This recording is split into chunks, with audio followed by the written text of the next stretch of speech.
Please note the meeting is recorded and live streamed at www.crpusc.org. Members of the public are entitled to speak to any item on the agenda either immediately after the item is called by the board president or following background information provided related to the item at the board president's discretion.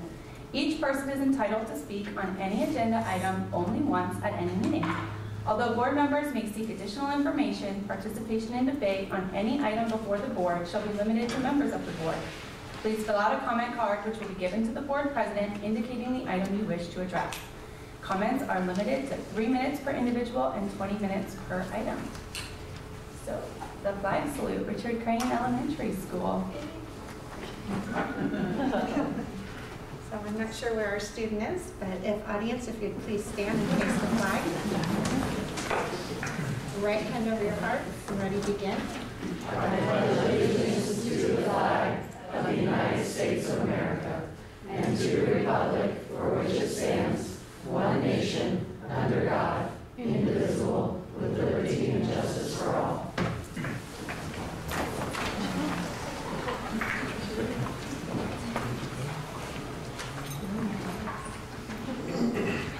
Get your pen, Teresa.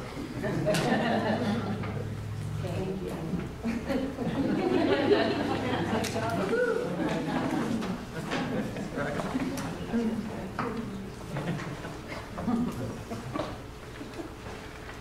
Item B, approval of the agenda. Can I get a motion to approve the agenda? So moved. I'll second. I have a first and a second. Are there any questions? All those in favor? Aye. Any opposed? Item C, oath of office administered to the 2018-2019 student board members. You could join me up front.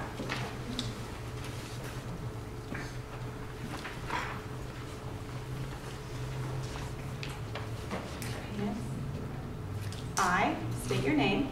I, Do solemnly swear or affirm do solemnly swear or affirm that I will support and defend the Constitution of the United States that I will support and defend the Constitution of the United States and the Constitution of the State of California and the Constitution of the State of California against all enemies, foreign and domestic. against all enemies, foreign and domestic, That I will bear true faith and allegiance that I will bear true faith and allegiance to the Constitution of the United States to the Constitution of the United States and the Constitution of the State of California. and the Constitution of the State of California, That I take this obligation freely, that I take this obligation freely without any mental reservation or purpose of evasion, without any mental reservation or purpose of evasion, and that I will well and faithfully that I will well and faithfully discharge the duties upon which I am about to enter. discharge the duties upon which I am about to enter. Welcome. Thank you. Thank you.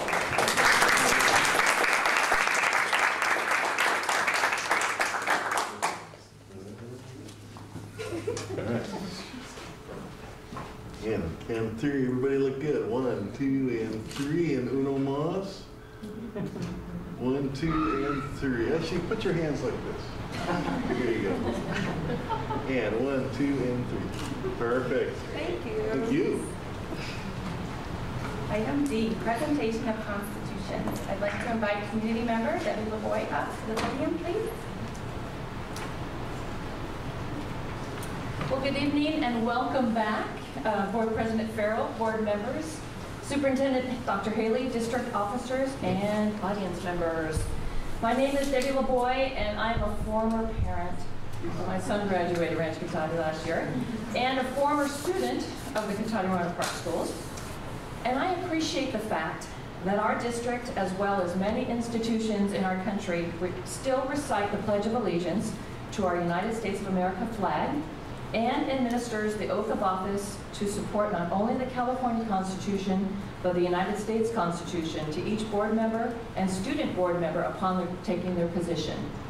I have asked if I could present a pocket guide U.S. Constitution tonight to our 2 student school board members, Carolina and Amelia, in the hopes that as you took the oath tonight to uphold this document, that you understand the importance of it for your generation and those to come.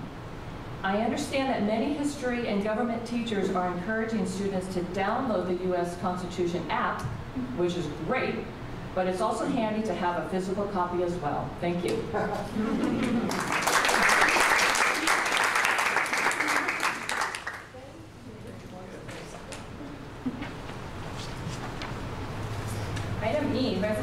1819-1, authorizing 2018-19 student board members Carolina Lenzi of Technology High School and Amelia Torres of Rancho Cotati High School to make motions that may be acted upon by the Board of Trustees, except on matters dealing with employer-employee relations and closed session. So moved. I'll second. Roll call? Trustee Rohnert? Yes. Trustee Roma? Yes. Trustee Nahn? Yes. Trustee Brown? Yes. Trustee Farrell? Yes. Item 2, presentations. There are none scheduled for tonight. Item 3, communications. Student board member reports. Carolina? Is it Carolina or Carolina? Carolina. I'm sorry. It's okay. Carolina Lenzi.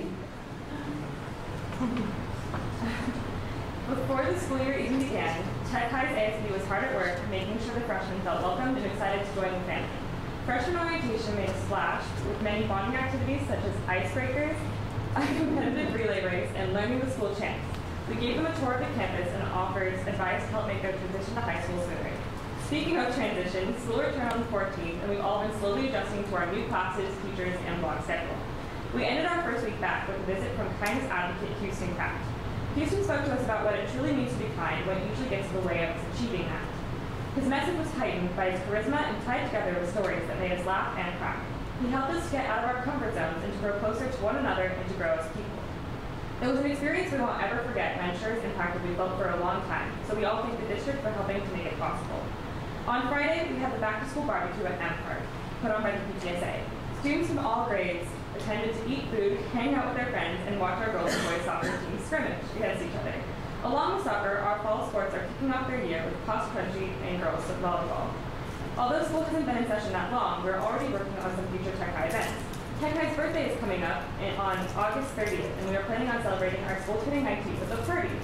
Back to school night will be on September 6th, where the parents will be able to meet the people who are teaching their students and children and learn a little bit about what we will be doing all year long.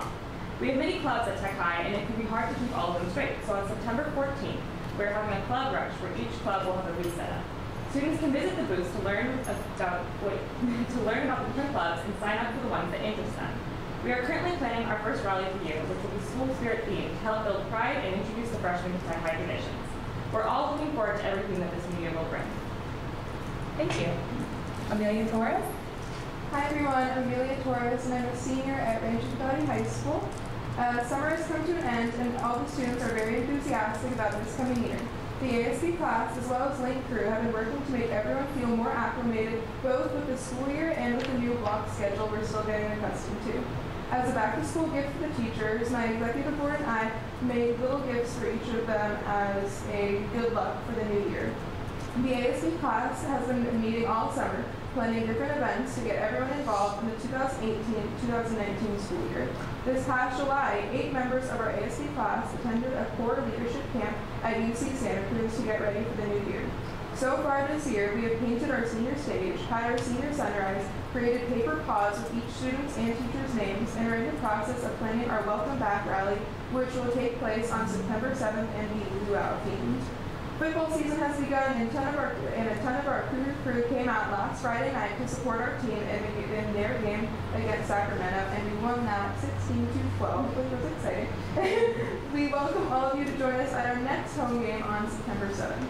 Earlier today, our class council elections took place at lunch for the freshmen and sophomores, and next week we have our clubs rush, which gives students the opportunity to join us in some of our many clubs around campus.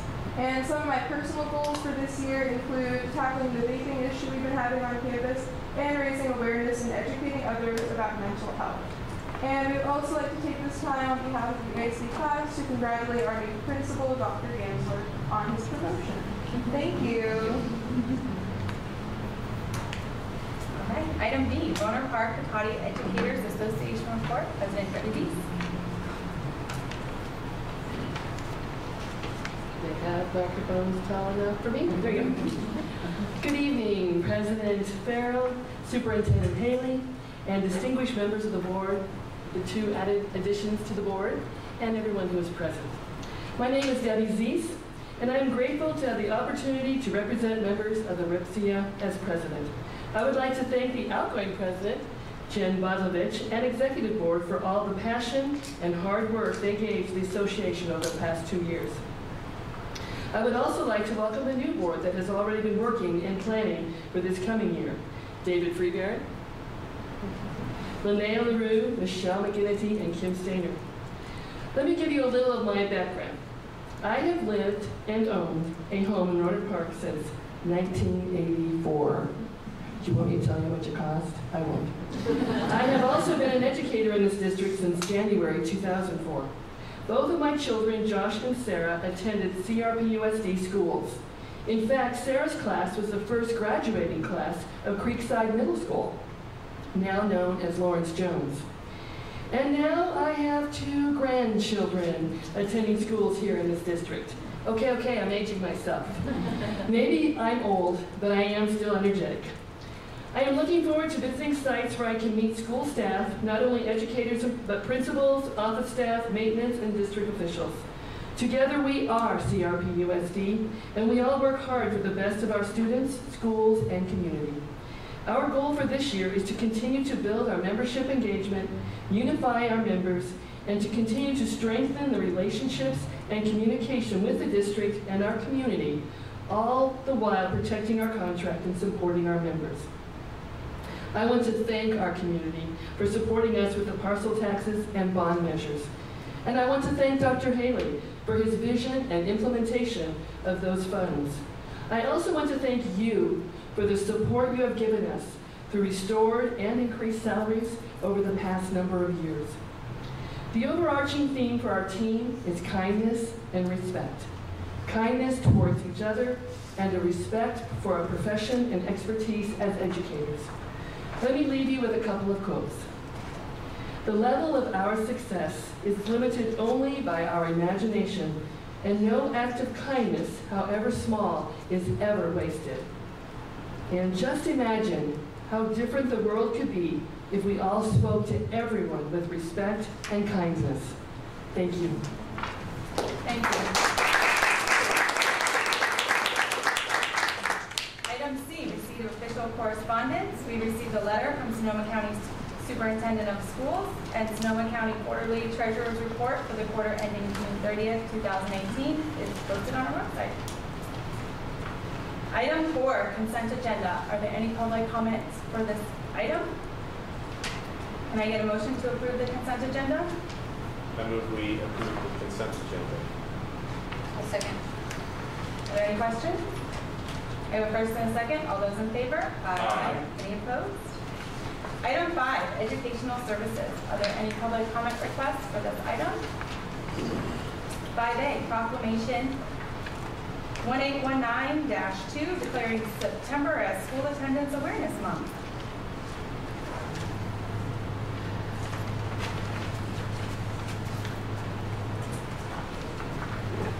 Hello, ladies and gentlemen of the board and Dr. Haley and everyone else. My name is Rocky Schumann, and I am the Student Services Specialist working with Matt Marshall in Student Services. And September is Attendance Awareness Month. This is an important proclamation and one of our top priorities as a district. There is a direct correlation between attendance and student achievement, and attendance impacts graduation rates. Positive attendance early on helps to develop good habits throughout a student's educational career and lasting a lifetime. We are going to continue partnering with Attention to Attendance, A2A, this year. They're the people that send the letters for us, attendance letters, and also keeping kids in school. And I, in my role, will also be focused on attendance and really taking a deep look at what's happening throughout the district. So thank you very much. Thank you. If I could just point out that Mr. Schumann is filling in for his department chair, department head, Matt Marshall, who's working on his master's degree at Sonoma State. So it's his first class and he's back to school, so good luck to him.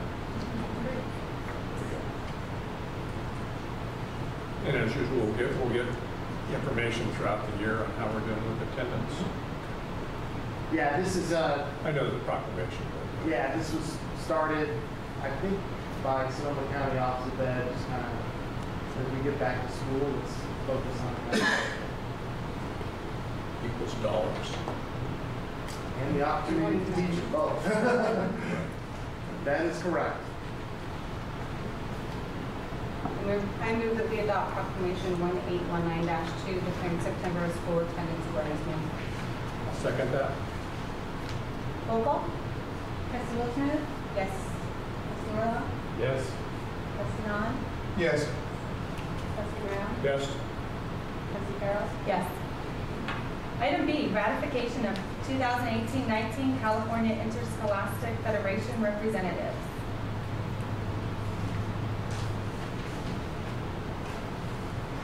I move we ratify the California Interscholastic Federation representatives for 2018-19. I'll second. Are there any questions? I have a first and a second. All those in favor? Aye. Any opposed? Item 6, Personnel Services. Are there any public comment requests for this item? 6A, ratification of Personnel Action Report 1819-1A certificated. I move we ratify Personal Action Report 1819-1A. I'll second. Are there any questions? I have a first and a second. All those in favor? Aye. Any opposed? Item B, ratification of Personnel Action Report 1819-1B classified. I move we ratify Personal Action Report 1819-1B classified. Second. Are there any questions? I have a first and a second. All those in favor? Aye. Any opposed? Item 7, Business and Operations Services. Are there any public comment requests for this item? 7A, agreement between City of Rohnert Park and Cotati Rohnert Park Unified School District for joint use of certain public facilities. We've been working on this item for actually quite some time, I'd say maybe 2 years. We do have a great relationship with the City of Rohnert Park, and part of the history of the City of Rohnert Park and Cotati Rohnert Park Unified School District, even predating when it was a school district, when it was Cotati Elementary and Pelham High School District. There's always been a great relationship, and the design of the City of Rohnert Park had parks co-located with schools, and we've always shared facilities. In the past, we've had a similar agreement that outlines which facilities we would share and under what circumstances, when there would be no fee, when there would be a modified fee. So we think this is something beneficial to both parties, so anyone can see which facilities we're sharing with them and which facilities they are sharing with us. And I would really like to point out, as a community resource, in general, and specifically supportive of us as a school district, is the city's commitment to keep at least one pool open in the winter. Without that, many of the people in our community would not have that exercise opportunity throughout the year. Our local swim club, the Piranhas, wouldn't be able to practice year-round, and they would be forced to go elsewhere. And then, believe it or not, high school swimming starts early in February, and it's not really warm outside at that point. And so it is an expense that they take on, and we do appreciate it. There is a fee for us to use the pool, but it doesn't come anywhere close to what it costs the city to keep it open all winter. So we really appreciate it. So I can recommend the board approve this MOU, and at some point the city council will take action on it as well. And they also hire and keep employed many Rancho Cotati and Tech High lifeguards throughout the season. So it actually has proven to be the city Parks and Rec department in general a pretty good starting point for our teenagers getting many of their first jobs. Anyway, I move we enter into an agreement between the City of Rohnert Park and Cotati Rohnert Park Unified School District for joint use of certain facilities. A second. Are there any questions? I All those in favor? Aye. Any opposed? Item B, ratification of commercial warrant register for June and July. Can I get a motion to approve the ratification of commercial warrant register for June and July? So moved. I'll second. Are there any questions? I have a first and a second. All those in favor? Aye. Any opposed? Opposed? Item 8, board services. Are there any public comments for this item? Item A, fiscal update and planning. Okay, well, we were going fast. Maybe we'll slow down here a little bit. First, I'd like to call on our new chief business official, who will give us a little bit of an update on the summer budget and trailer bills and how it impacts our 2018-19 budget. Jessica, I'm just wondering if we could turn off the air.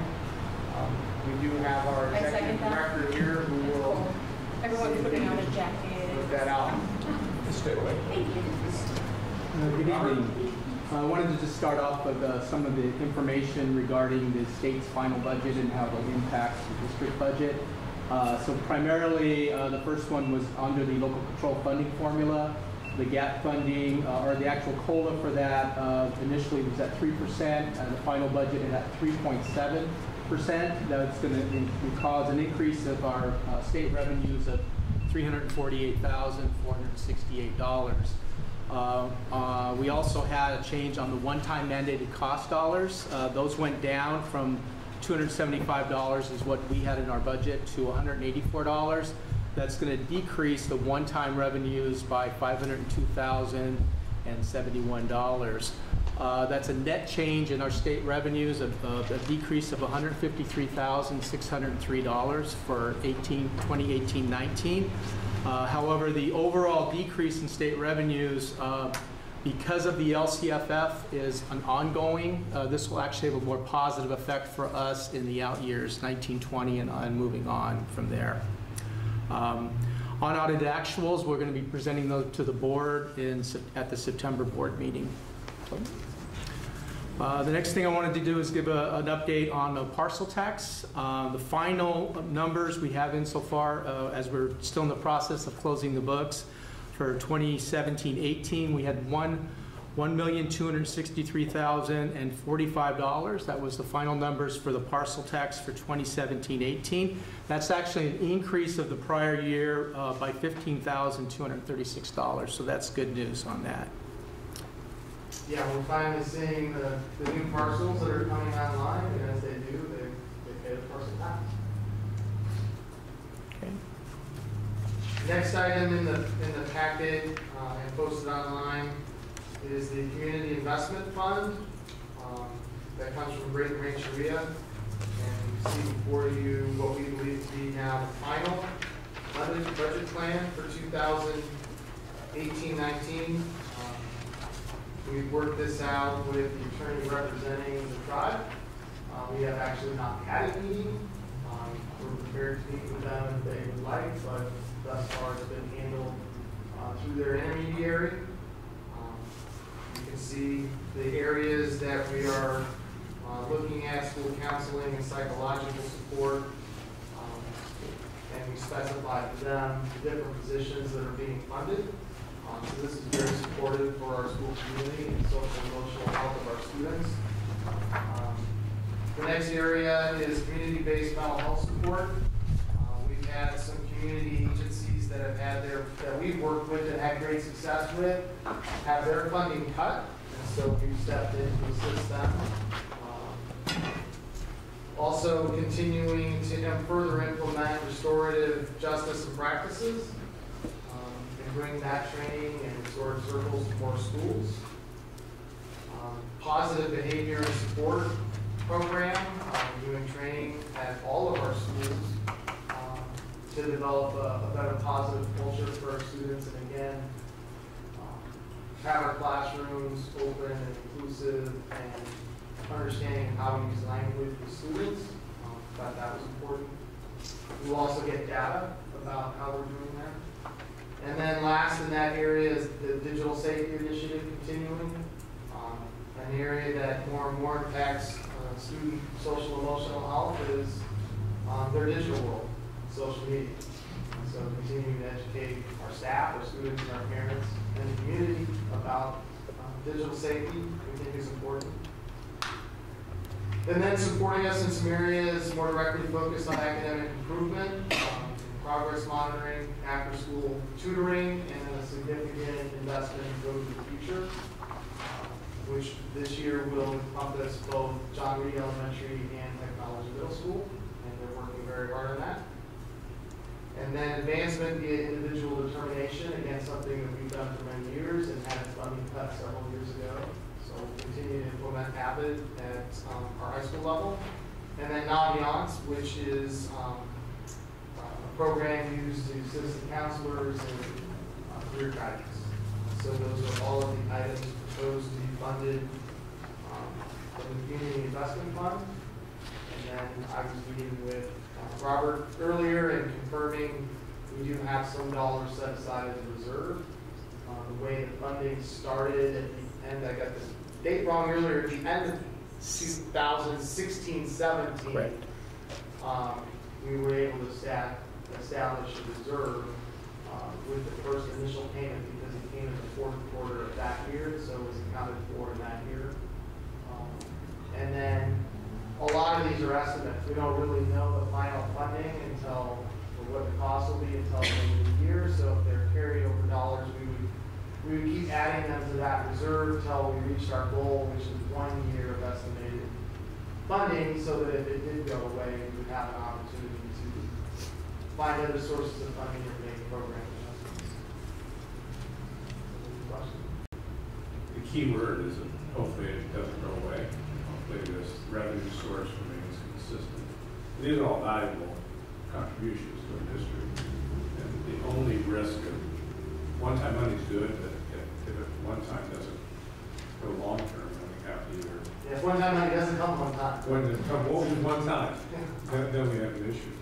So I think it'll be interesting to see if the economy changes in future years, if that has a major impact on the casino or their income continues to be upward and consistent. So we be able to step benefits. And I appreciate their contribution to our community. To the extent they can give us assurance in working with their council, they don't anticipate at this point it changing. But if there's some sort of catastrophic economic change, that might make a difference. As a reminder, it's 20 years. So we do have to determine at some point if the 20 years begins in 2013, when the casino opened, or in 2017, when the first payments were made. One of the things that we've learned is 20 years can seem like a long time, and before you know it, you're in year 15 or 16, you've got a plan. So I don't want to lose sight of that. I want to make sure we always remember that this isn't, even if it does not have a fiscal, bump here with the economy, that at some point it will end. Yeah, I think they're, when we met, and then from what I've heard talking to tribal members, they're anticipating another 200-room hotel and then a golf facility adjacent to that. And, in talking with yet somebody else who works at the casino up in Kaiserville, their numbers are way down and attributable to this casino. I think Greg Saris and his group are doing as much as they can to continue with make strides and continuing to make money. I think the more people they get there, which is inclusive of more hotel space, is what I think he hopes drives this, because all the numbers that we get are derived from slots and how much they make off the slot use. It's not the tables, it's only the slots. So that's what you have to keep an eye on. Obviously, the first 3 years, 3.5 years, went fairly quickly, especially when everyone thought the time frame was going to be 7 years in order to get anything from the casino. So, I think that, as it stands right now, they're doing what they can, but keep in mind 20 years is short. We're moving tech high, 20 years is short. There are other aspects to the community investment fund, some of which goes, all of which for us goes through the city of Rohnert Park, and they did a round of grants this year, and I know some of our schools and put in for grants, so that's also benefiting us. Does the question with the concrete ping pong tables, with the reserve and the agreement we have to fund part of the reserve upgrades owned by Sonoma State, you know, part of that was inclusive of having more opportunities up there. Are those opportunities starting right away, or do we have to wait until they make the upgrades up on top of the hill? We're still negotiating with them the final agreement on that, so we still have retained the $350,000 and wouldn't send it to them until we had that final agreement brought it to the board. It's not that I don't think we'll reach an agreement, it's just they're not ready to break ground, so I don't know if there's a huge sense of urgency on their part. I'm not sure what the current access is. Mrs. East, you use Airfield Osborne, right? Oh, yeah. Up there. Oh, yeah. Yeah, that's maybe something we can report out on in a future meeting, because how many get some pictures. How many classes use Airfield do you know? Well, we used to use quite a few. A lot of third grade classes would go up. I'm not sure if they're still going up, but we get usage now a lot. Well, we're going to use it a lot this year. We'll bring back some information for you. I love my school wants to use it too. So, one more question. At the end, it says the district will develop marketing materials that acknowledge the support of any program supported by them. I'll give you that tastefully and not say just play the slots. You know, because there are a few people out there that don't support them. Correct, that's it. Right. Very philosophical about my philosophy about. Yeah. I think it's more just an acknowledgement, the community investment fund, not the casino, and the tribe. They just would like some acknowledgement that for $1 million. It's an excellent question, and their response would be that they set a very different model for the state when they negotiated a local compact underneath the state compact. And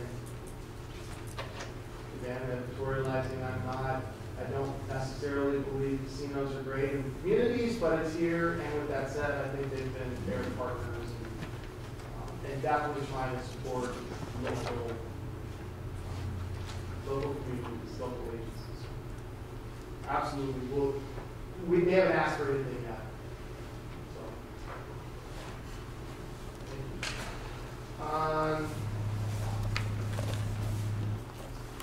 Developer fees, we have Sure, I got a little bit of information on that. So I have some final numbers also for 2017-18. In developer fees, we collected $2.9 million. And so far for this year, we have $149,000 collected year to date. Year to date being fiscal year? Yes, from the beginning of... You scared me there a little bit. Yeah, I'm sorry, fiscal year to date, yes. The project in Cotati on Lancaster, is that complete? I mean, I know that we, when we voted on developer fees back then, we modified it, and in essence, I think we ended up collecting more developer fees for that location so they could finish that project, and it looks like it's about finished, right? I did ask Robert to do some research on that and confirm for the board that we got all of the developer fees from that project, so we can also bring that information. Okay. I try to drive through there kind of every now and then, and when I'm going over to University Elementary, it's pretty built out. I still see construction there, but I think all of the homes are built. I think the last homes that were being built, which are adjacent to, I think they front Lancaster, are in the process of completion. So, I mean, I say whatever extent we were able to help with that project and its completion and in the process increase developer fees. So we had more money, that's fine by me. I mean, I think it allowed them to complete their project. It'd be interesting to know what the final outcome is for us. Will do. Robert, I know it's probably difficult to do this, but Can you project what the fees will be this year compared to the 2.9 million last year? Yeah, I think I'd have to do a little bit of research on that, and it's really going to depend on the projects, kind of where they're at, and the planning stage of that.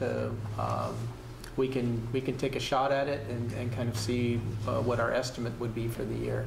Thank you. The major projects that will continue to be underway would be below one, which is estimated maybe half built out at this point at best. Building 80 to 100 a year. So that will continue. We have proposed to set aside all of the developer fee dollars we get from there for Monte Vista Elementary. Then University District, if you've driven down either Pilgrim Hill Road or down Snyder Lane, you see Teaser Road is blocked off. And Brookfield is pretty aggressively trying to finish out that entire project. They want to get the multifamily home building on Teaser Avenue. So we would anticipate continuing to get as much of developer fees from that as we have the last couple of years. At some point, Sonoma Mountain Village, aka Soma, will start building.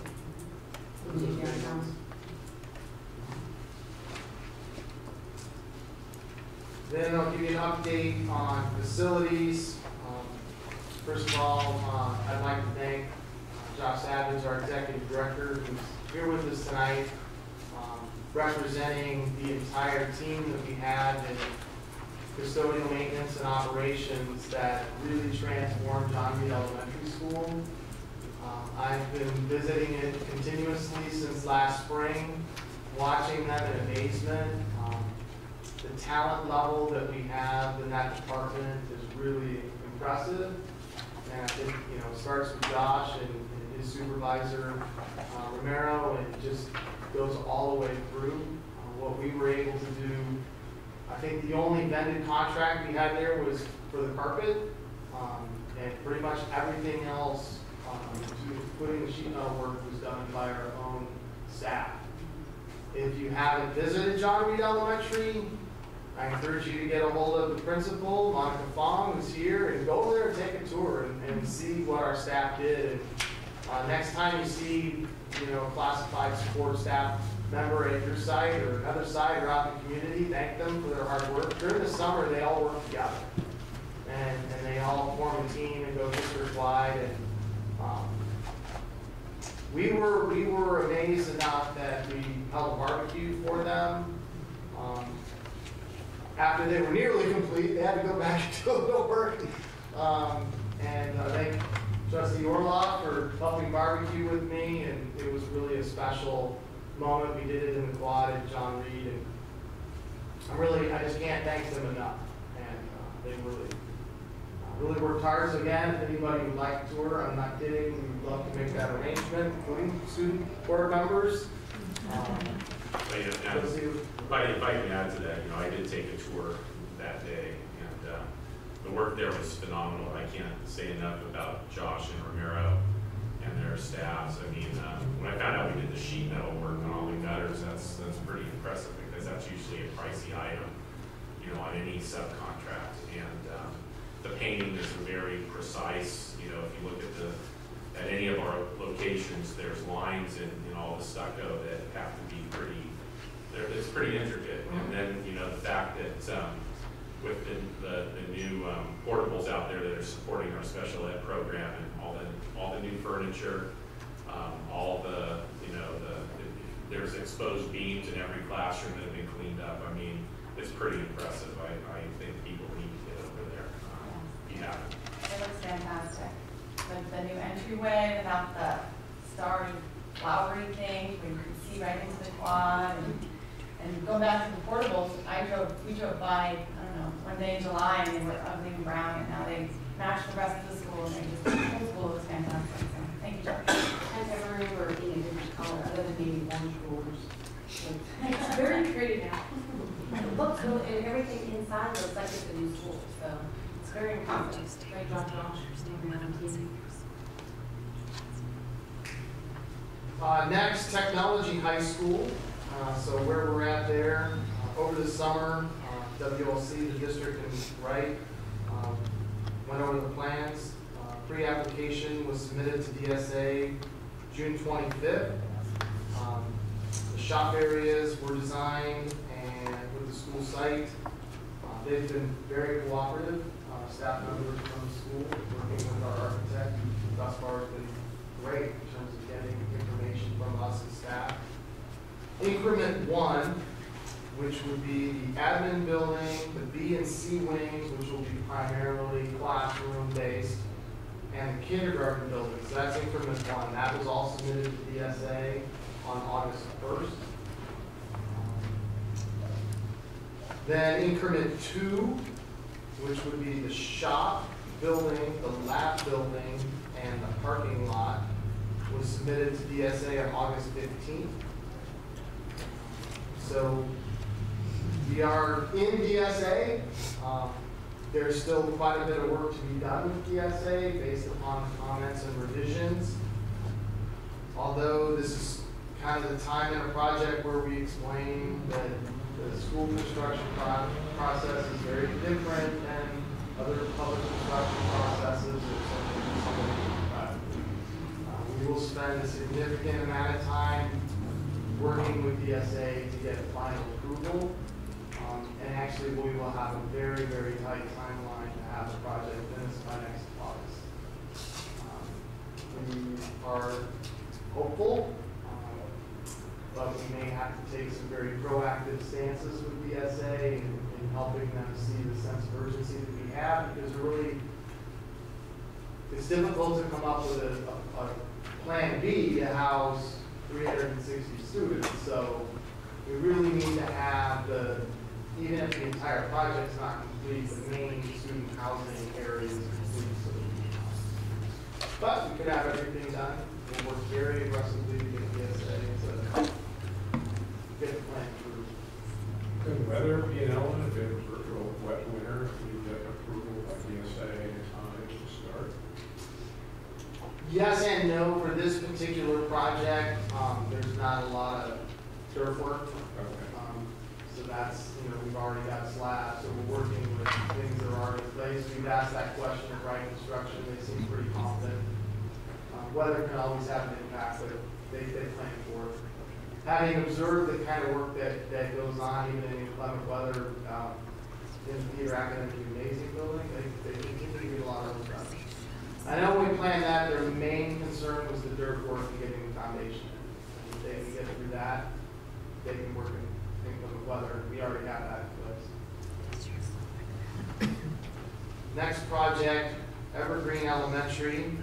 I think the office is close to being complete. We're very close. And, but to continue that, we would have the new multi-use room, the redesign of the existing multi-use room into a computer lab and library, and a new parking lot. So that will be resubmitted to DSA in September. And then DSA will be reviewing it again. We hope to be bidding and getting into construction there sometime in October of 2018. And that would hold true at this point for University Elementary. They're kind of on the same timeline, and their plans are being submitted at the same time. There's some different elements at University Elementary where we're redesigning the A-wing. We've learned that we'll also have to upgrade the fire alarm system there. It wasn't done last time. There was work done. So that's going to have to take place. And then the demolition of the old office building really is its own timeline because we don't need the DSA approval to destroy a building. We just need approval to build one. So that's kind of what's going on at University Elementary. And then Technology Middle School. I don't have a lot of copies, but I put 3 out of what will be the final design, or very, very close to it, of the landscape and field project. So if you look at it, I apologize, I don't have more color copies, but we'll leave these out. So there'll be 2 phases. The corner of Southwest Boulevard and Burton Avenue will be its own phase, and that'll be phase 1. Really the main element there that needs DSA approval is the monument sign. There'll be a large monument sign that's 2-sided. If you look on there, there's a little black line pointing at the corner. And that is a very large monument sign. Again, if you've driven down Snyder Lane, we had Wright Construction mock up what the size of that sign would be, because it's going to be very similar to the one at Cotati High School. So if you've seen that large piece of plywood, that's representing the size of the sign. So it's a big sign. Yeah, it's a big sign. It's going to be like you drive down the freeway to Runner Park sign. Not quite that big, but it won't advertise what's there, but it'll be pretty big. That signage will be completely dedicated to Technology Middle School, and the digital display will be governed there by Technology Middle School. So that will be phase 1, because it needs the least amount of DSA oversight. Phase 2 has extensive DSA oversight, and that would be everything else. So moving along Burton Avenue, there'll be new landscaping done, improvements in the front of the office building and the C wing. That large slab of asphalt will go away and have softscape again, grass, shrubs, different things. There'll be another sign dedicated to Technology Middle School right there near the entrance. Going further down Burton Avenue towards the existing parking lot, there'll be signage there dedicated to the school district office. So people will know the different entrances where the school is versus where the district office is. We'll also be letting the city know that kind of the area that's sort of Ivy area, which is mostly ours, we're going to reclaim and re-landscape for multiple reasons, but we're going to have a middle school level running path that goes there, so that work will be done. Into the center of the campus, where the quad area is, we're still looking at a final design to add some more softscape there and some berms, make it a little bit more attractive for sitting and eating lunch.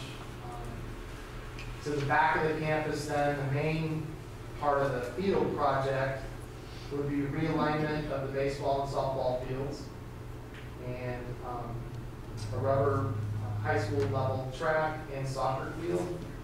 There will also be striped for lacrosse. And then new pathways, lots of ADA access elements, field house and restrooms. We'll have connecting paths from Tech High to Tech Middle, so the students can move back and forth. So that project, in terms of DSA,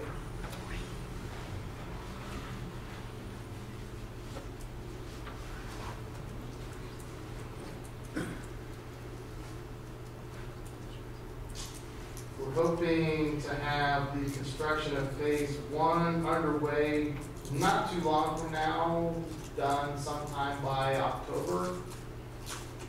Phase 2 will take more time because that's going to need to go to the DSA and have a lot more meetings to take place.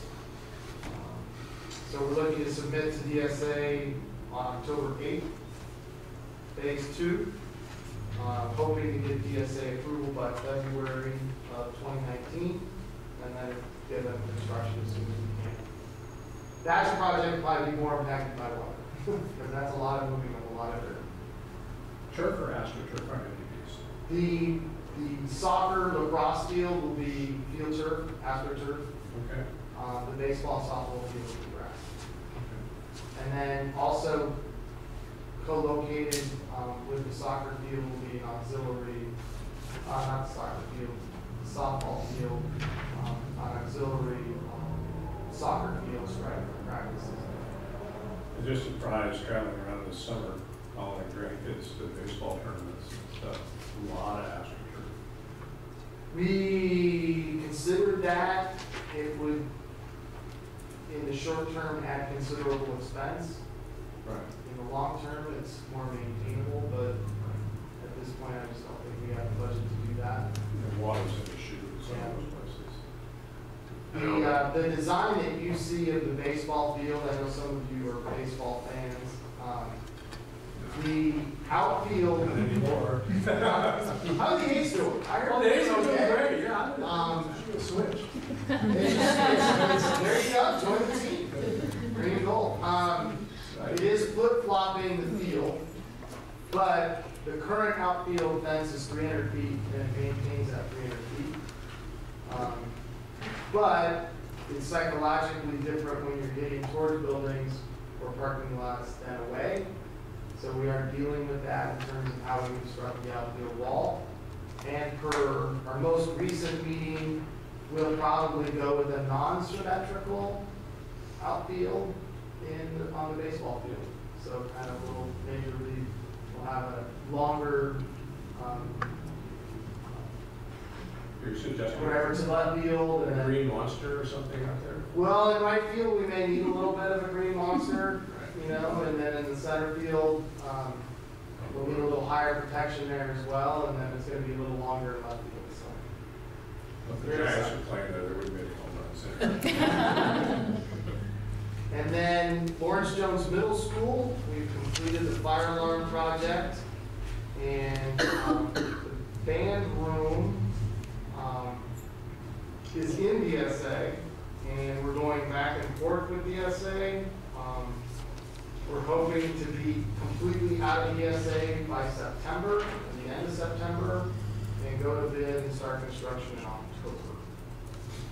Going back to technical fields, Ron. Yes. In the facilities committee, we talked about lights. Will there still be lights on the baseball, softball areas, or not? We, in our most recent meeting, discussed lights. Our plan is to have lights. We'll need to see the final numbers on the lights, but we're planning on having lights. And if we have lights in the baseball field, we'll have lights in the softball field. We really need lights on, no matter what, we're going to have to put lights on the track and the soccer field, as soccer is pretty much moving to be a winter sport. And you really can't play soccer in the dark. And we're already impacted towards the end of the season already, even with it staying for some leagues in the fall. Yeah, I am. We've had games where parents want to force their car with the headwinds. Yeah, quite a few people have asked me about that. Some other organizations use at least the baseball field. We know a lot of community members use what's now the football soccer field. Maybe not for its intended use, but there may be more soccer lacrosse out there if there was lighting. So just. And future discussion will need to be, we want community support and community access. At the same time, as trustees, when we invest significant amounts of dollars in this project, we want to protect. So we want to balance protecting and having access. Both are important. I think we've so far done a pretty good job with our stadium at Rancho Cotati High School, keeping it safe and clean and ready for our kids, at the same time letting community use it. Thanks, Rob. Yeah, any questions on any of our construction projects? The next item, I think it's probably time for the board to consider any naming aspects of the Theater Academic Gymnasium building at Rancho Cotati High School. At some point, we need to order final signage. Namely, would be if the board was wishing to have any opportunity to have someone's name attached to any of the building as a whole or any aspect of the building. We had a request from one family to do that, so I just wanted to make sure that was passed along. And as a reminder, we have our board policy. Ultimately, whatever decision is made by the board of trustees. You could have a committee if you wanted, or pursue it however you would like. It seems to me at this point that perhaps Dr. Gansler ought to start a committee, a side committee on naming of at least if we name the entire or the gym and the theater room, would seem likely that at least from that perspective we would have more face time with community members who might be interested in the naming rights or the naming of those locations. So I would move that we give Dr. Gansler the authority to at least start from that perspective on a community basis, and then he can come back and report to us, I think, after that. I think that's an excellent idea. I think that's a great idea as well, but I also want to make sure it gets out, spread out to the whole community and not just within the high school.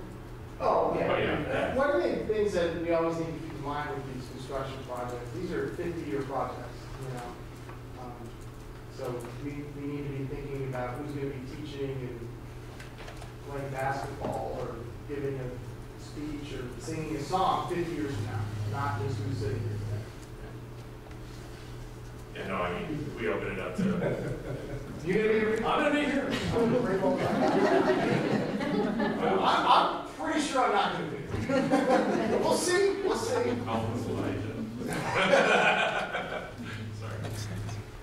All right. Well, I will. If that sounds okay with the board, I'll discuss that with Dr. Gansler and see if we can get a. I think there's probably some people in the community.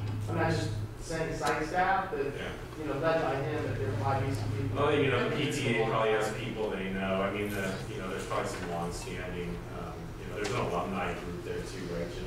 I do want to make clear what I don't think that we should do, because I think it has become very synonymous with the building, that it is the Theater Academic Gymnasium building, aka TAG. I have learned that some people didn't know what TAG was, but that I'm not suggesting that we need to change that, just whether or not it would be in memory of or people You also could do, you know, the brick out front, and do, you know, member areas for sponsorship for bricks. The policy does allow, and it's done in other districts as well, to do naming rights, you know, like Oracle Arena. I mean, it is, I don't know that that's something you might want to think about. That is an option. There are high schools that have done that. You know, there are some legal stipulations for it. You know, there's certain things you can't do, like casinos. Right. But there are high schools that have done that. And then probably a significant revenue that comes along with that. Correct. I mean, I would have contemplated that, but maybe kick that around too. Yeah. Technology update. I really just want this to be a thank you. Our technology department has worked very, very hard. In general, very hard this summer, working hand in hand with facilities, maintenance, and operations, and everywhere we've torn something apart, IT's in there putting new stuff in. I have not heard so many thank yous spontaneously given at whatever kind of meeting that I've been at for IT. So I do want to thank our director, Robert RBG, and all of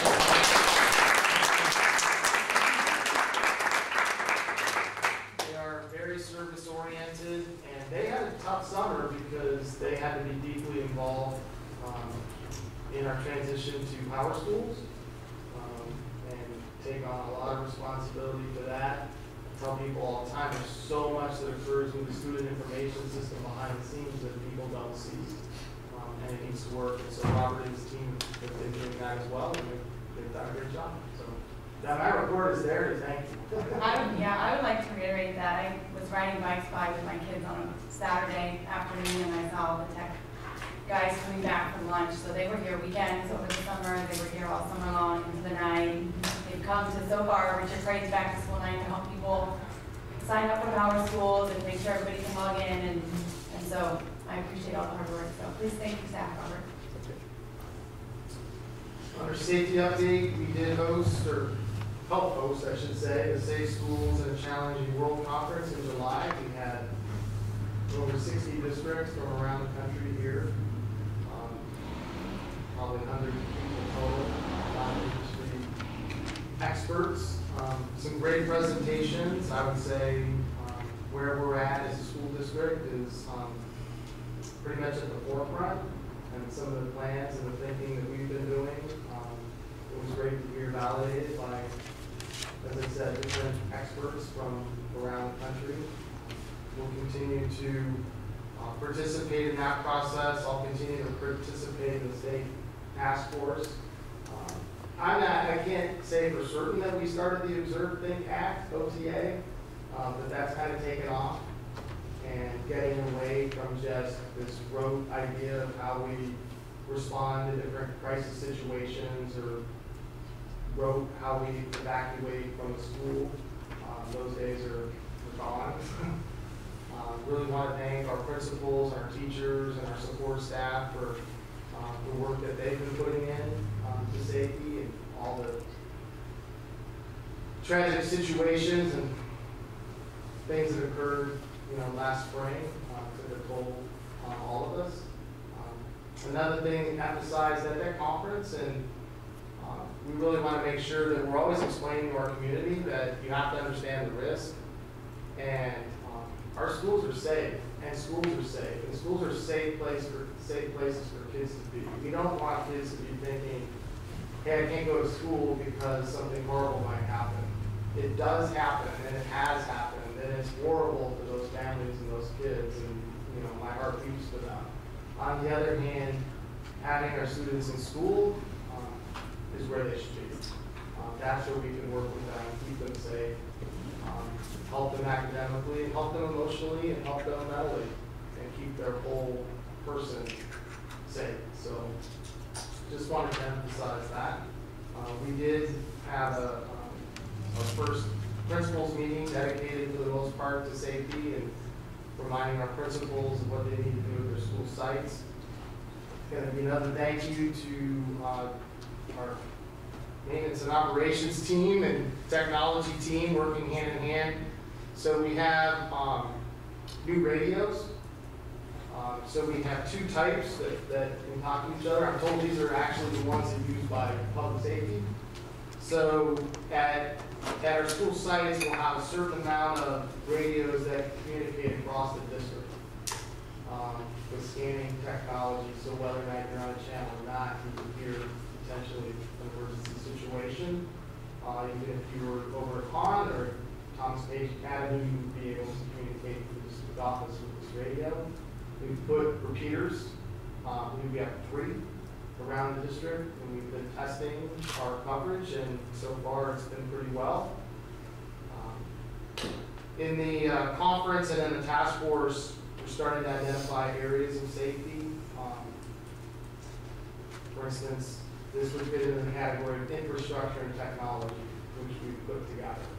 And so there are a lot of technology tools that we can use, but like any technology tool, it's only good if you know how to use it and you practice using it. So we want to work some ways in that we can practice using in real situations and in real situations. So in a crisis, we know how to do it.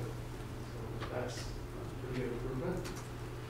So in that conference, what did they talk about awareness? Was that a big issue in identifying risk? I mean that's yes. To me, you think fences and gun or metal detectors is important, but I sat down last night and watched an hour of television about the Boston bombing. And I'm glad that we're spending the casino money on a lot of issues of counseling and stuff like that. I think identifying situations is crucial. Absolutely. Yeah.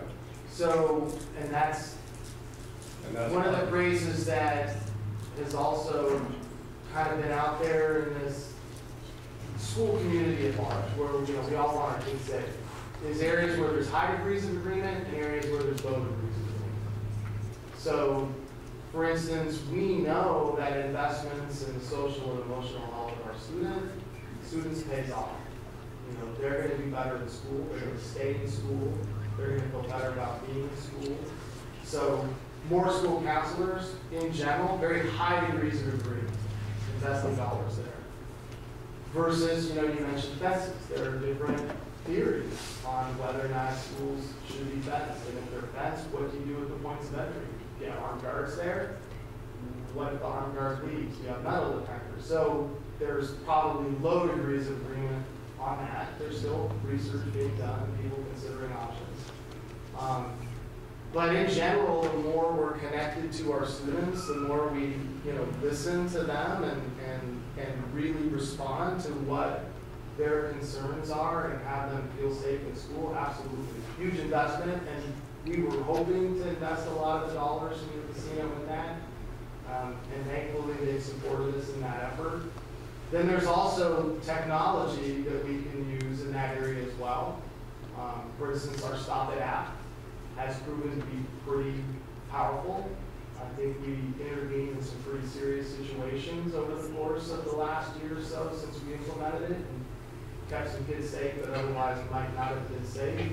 But that's active. It requires somebody to do something. So there's also technology that can scan social media and other things passively that we could look at that can give us warning signs about a student as well.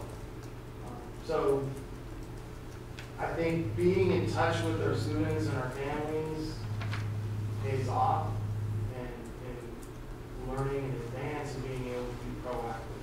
And maybe if somebody's about to go down a road that's wrong, we can intervene and help them. So I would agree with you on that. So that's a big part of the discussion.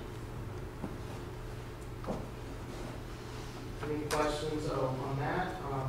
Enrollment report, we do have the numbers from Richard Crane. Right. Which CEO is going to share. So the 1 month enrollment count, we have 197 students. We were projecting 192, so it's a little bit ahead of that.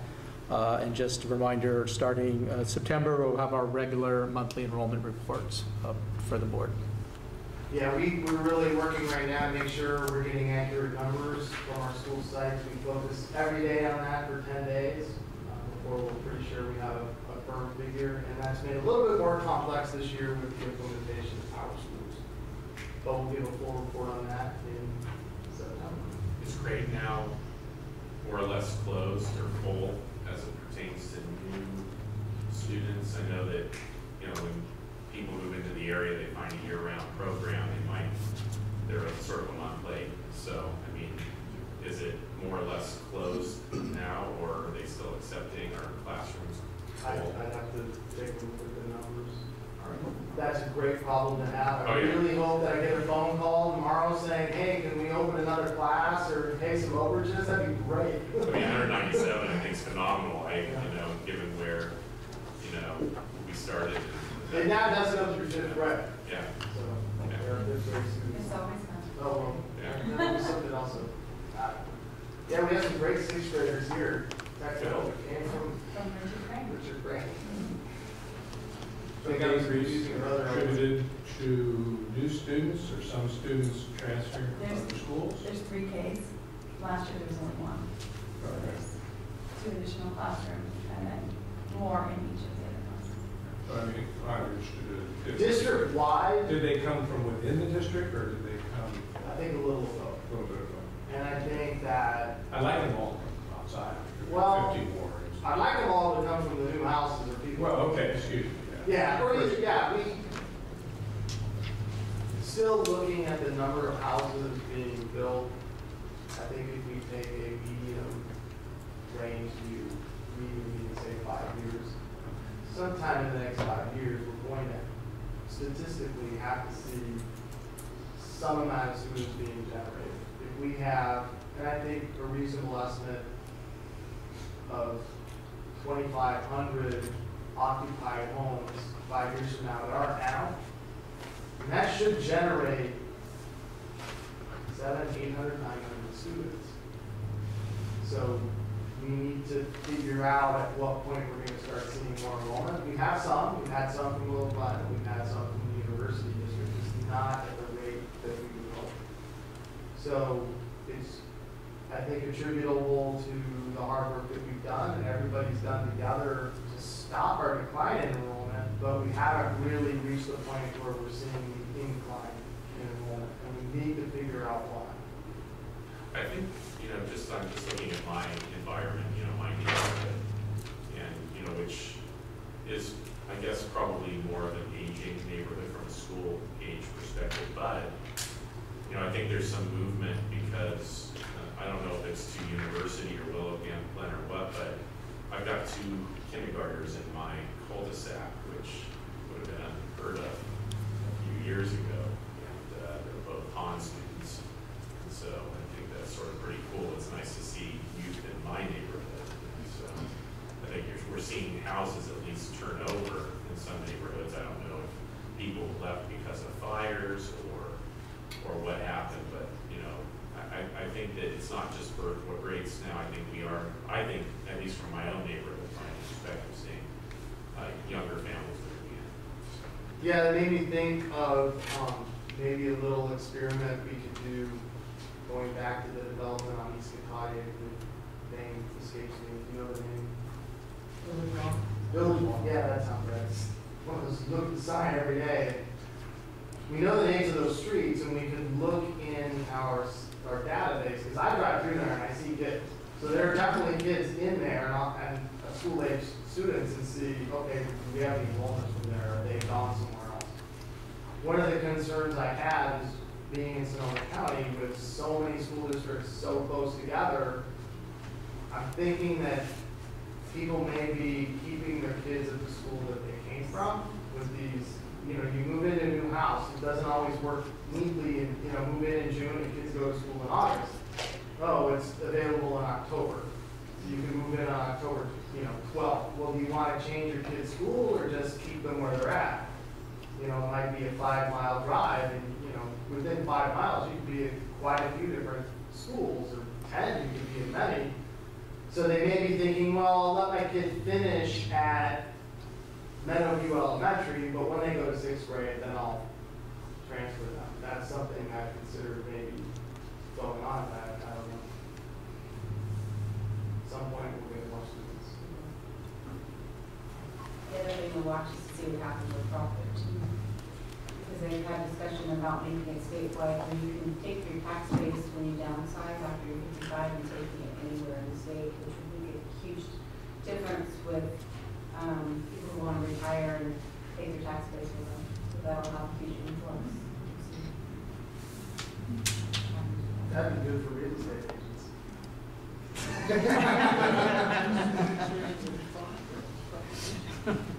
Anything on any of these items? Item 8B, can I get a motion to approve resolution 1819-3, authorization for Robert Lee Haley, Julie Sinyard, Robert Maricol, Ray Poole, Rachel Allen, Matthew Marshall, and Paul Savage to sign on behalf of the Board of Trustees. So moved. Are there any questions? Okay. We still haven't resolved our series 3,000. 3,000 type thing, and I'd like to do that sometime in the future. So I have a little reservation on the contracts approving until which time to set that. But this is my own personal opinion. I would like to suggest perhaps we set up a meeting with the president, Burton, and our new chief business official. I've been relying on him to kind of give a fresh perspective from the outside. Perhaps we could set up a meeting. And, okay. We did put in a lot of work on the 3,000 series, and I think we should identify those where, hey, we're ready to approve these, and then look at some of the samples that you've given us in the past and see if there's some modifications to make. So we'll set that up. All right, thank you. Any other questions?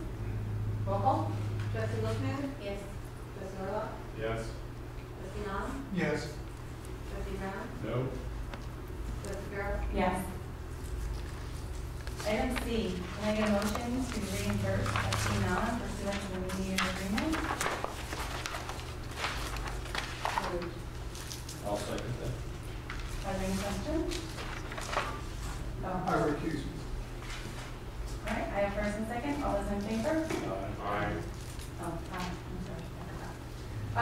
Any opposed? Okay, item D. Can I get a motion to accept gifts and donations to school and district? We received a monetary donation from the Education Foundation of Cotati Rohnert in the amount of $37,378.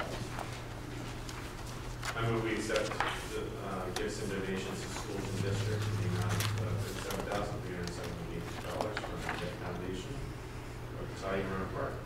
I'll second. All those in favor? Aye. Any opposed? Item 9, public comment. Please note that the meeting is recorded and live streamed at www.crpusd.org. Members of the public are entitled to speak on matters not on the agenda near the conclusion of the meeting when called for by the board president. Please state your name and address and keep your comments concise, brief, and limited to 3 minutes or less. A maximum of 20 minutes is allotted to each subject not appearing on the agenda. If there are more speakers than time allotted, they are each offered the opportunity to speak for an equal duration up to 20 minutes. The Brown Act restricts the board from considering any item not appearing on the posted agenda. Are there any public comment requests?